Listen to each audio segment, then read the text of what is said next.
সেই স্মৃতি বিজড়িত তায়েফের দিকে। নবী সাল্লাল্লাহু আলাইহি ওয়াসাল্লাম তায়েফবাসী আল্লাহ রাসূলের উপর নির্যাতন করে অনেক কষ্ট দুঃখ নিয়ে আবার তায়েফ থেকে নবী ফিরে আসেন। আমরা সেই তায়েফে যাচ্ছি। আরেকটা বিষয় হচ্ছে তায়েফ 30% সবজি তায়েফ থেকে উৎপাদন হয়, এটাও তায়েফের একটা ভালো দিক। আর তায়েফের আরেকটা ভালো দিক হচ্ছে তায়েফের আবহাওয়া খুবই ঠান্ডা। সৌদি সমস্ত শহরের মধ্যে তায়েফ আবহাওয়া মানানসই। সবথেকে সুন্দর বিষয় হচ্ছে বা যারা মক্কায় আসবেন তায়েফে এই জন্যই আসবেন, এই রাস্তাটা শুধু উপরের দিকে উঠে জানেন, এটা আবার কাশ্মীর মনে হয় পাওয়া যায়। এই একদম পাহাড়ের সাইড দিয়ে চেন্নাই আমরা যদি নিচের দিকে দেখাই যে আসলে আমাদের রাস্তা থেকে নিচে কত নিচে আছে এটা দেখলেই বুঝবেন যে অনেক পাহাড়ের উপরে নিচটা দেখা যায় না। তো আমরা যাচ্ছি পরিচ্ছন্ন নৌসাভূমি। আলহামদুলিল্লাহ আমরা লাফরোজপাড় থেকে শুনলাম যে এই দৃশ্য চোখে না দেখলে বোঝা যাবে না। তো আমরা এক মিনিটে শুনবো আমাদের শাস্তাগঞ্জ রাইবার বাজার কেন্দ্রীয় মসজিদের সম্মানিত ইমাম খতিব মুফতি হামদুল্লাহ ইউসুফি দামাত বরকাত থেকে যে তায়েফ যাচ্ছি আমরা এক মিনিটে ওনার থেকে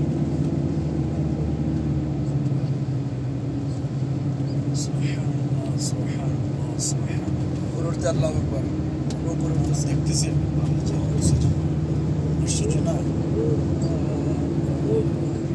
তায়েফ মক্কা থেকে অনেক উপরে, আমাদের গাড়ি শুধু উপরের দিকে উঠতেছে।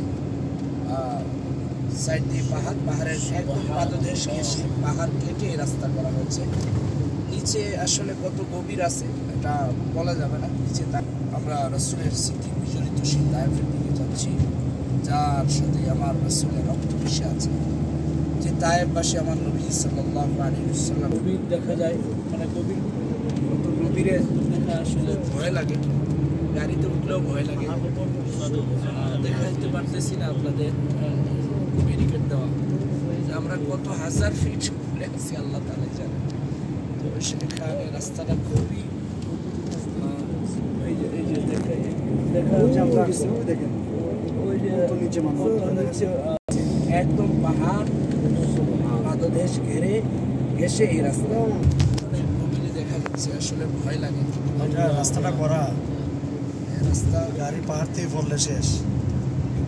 শাস্তাগঞ্জ রেল স্টেশন রাইবার বাজার মসজিদের কেন্দ্রীয় মসজিদের সম্মানিত ইমাম আলিয়া থেকে আলহামদুলিল্লাহ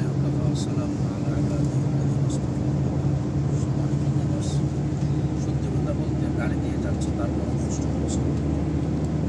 এই তায়েফ হচ্ছে রক্ত ভেজা ইসলামের ইতিহাস নিদর্শন। আমরা যেখানে যাচ্ছি সেখানে রসুলের রক্ত যেভাবে চড়ছে সেভাবে এটা যদি এত কষ্ট হয়, খালি পায়ে তারপরে জীর্ণ শীর্ণ অবস্থায় রক্তাক্ত শরীর মুবারক নিয়ে রাসূলুল্লাহ সাল্লাম কীভাবে তায়েফের ময়দানে ছিলেন এবং ফিরছিলেন তার মাতৃভূমির দিকে। আমরা আশ্রয়পৃথিবীতে পাঠাইছেন দাওয়ার দায়িত্ব। আমরা শাকিব ভাই একটু আগে বলছিলেন এক ছাত্রকে, এক উস্তাদ তার লেখার মান ভালো হওয়ার কারণে উস্তাদ 100-র মধ্যে 101 নাম্বার দিচ্ছে।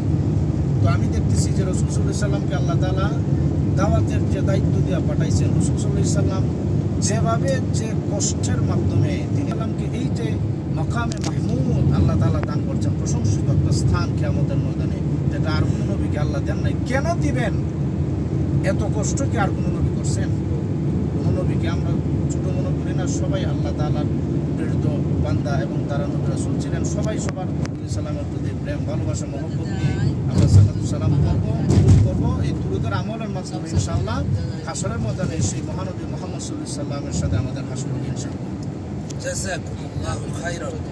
আমরা সাল্লাল্লাহু আলাইহি ওয়াসাল্লামের কষ্টের মাধ্যমে মানুষের কাছে দিন পৌঁছে দেওয়ার কথা, দাওয়াত দেওয়ার জন্য এই বিশাল পাহাড় পায়ে হেঁটে কিভাবে তিনি পৌঁছেছিলেন, একমাত্র এই দায়ী আল্লাহ আছে।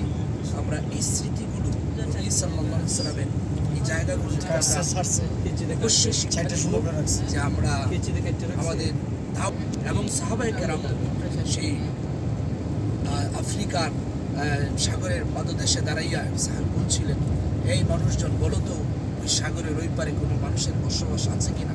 তারা যদি তোমরা বলতে সাগরের ওই পারেও কোনো মানুষ বসবাস করে, তাহলে নবীজির দ্বীনের দাওয়াত নিয়ে আমাদের মধ্যে সেই নবীর সাহাবায়ে কেরামের গুণ আছে কিনা সেটাও আমাদেরকে ভাবতে হবে। আসুন আমরা নবীর দেশ থেকে শিক্ষা গ্রহণ করি যে আমরা আমাদের নবীজি যে কষ্ট বেদনা নিয়ে, যে দায়িত্ববোধ নিয়ে, যে মমতা ভালোবাসা দিয়ে মানুষের কাছে দ্বীনের দাওয়াত পৌঁছে দিয়েছেন, আমরা যেন সেই মমতা, সেই ভালো এবং আমরা এই চলতে চলতে নবীজির কিছু কথাও শুনবো ইনশাআল্লাহ। আসসালামু আলাইকুম রহমতুল্লাহি ওয়া বারাকাতুহু।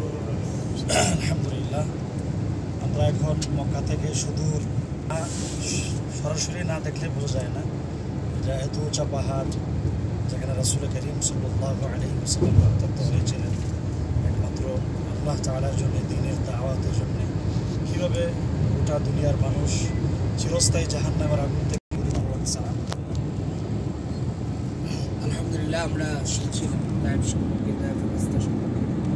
তো আমরা চলছি আল্লাহ রাসূল সাল্লাল্লাহু আলাইহি ওয়াসাল্লামকে যেখানে নির্যাতন করা হয়েছিল সেই জায়গা থেকে তাইফের জন্য রাসূল সাল্লাল্লাহু আলাইহি ওয়াসাল্লামের কাছে জিবরাইলকে পাঠানো হয়েছিল। নবীজি তারা আপনার রক্ত জড়িয়েছেন। আপনি বললে এই তাইফবাসীকে, নবীজিকে রক্ত জড়ানোর পরেও নবীজি বলছেন আমি কাদেরকে দ্বীনের দাওয়াত দিব জিবরাইল, এদের ধ্বংস করে দাও। আজকে যদি নবী সাল্লাল্লাহু আলাইহি ওয়াসাল্লাম সেদিন তাদেরকে বদলা দিতেন, প্রায় 30% সবজি উৎপাদন হয়।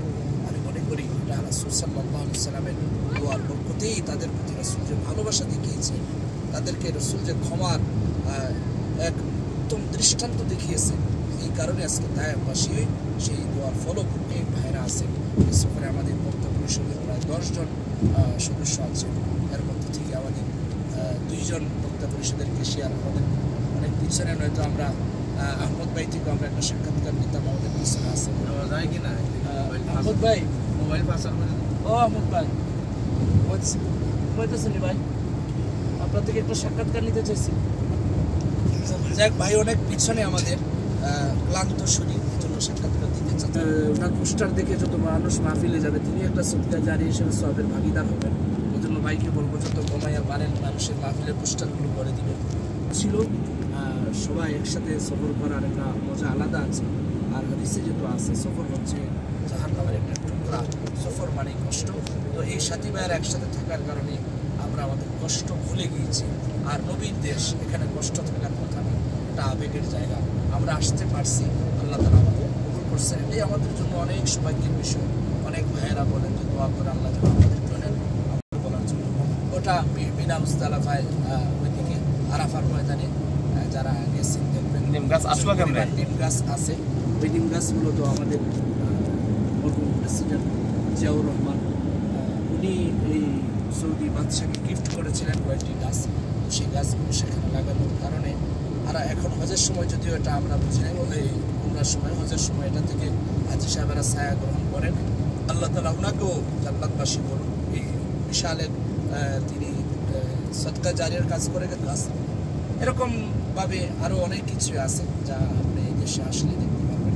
হয়তো আমাদের সংক্ষিপ্ত সফরে আমরা সব জায়গায় পৌঁছাতে পারবো না, তবে আমরা যে জায়গাগুলো উল্লেখযোগ্য হয়তো আমরা আরও 4 দিনের মধ্যে থাকবো। তো আমরা দোয়া করবো আপনাদের জন্য, আপনাদের কাছে আমরা বলছি আল্লাহ তাআলা আমাদের সফরকে দিচ্ছে তো অনেকে নেটওয়ার্ক আছে মনে হয়। হ্যাঁ নেটওয়ার্ক রাখছে ওই যে হাফিজ ভাইয়াকে 3টা না 4টা কল করছে।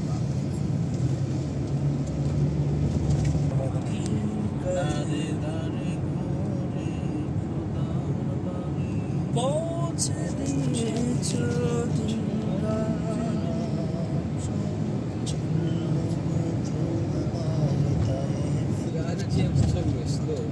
যুক্তিবাদী চৌকাটের ওয়াজটা মাথার ফাটা বিলের ওয়াজ মহিলা গেছে পরিবার আছে তবে এখন আছে না।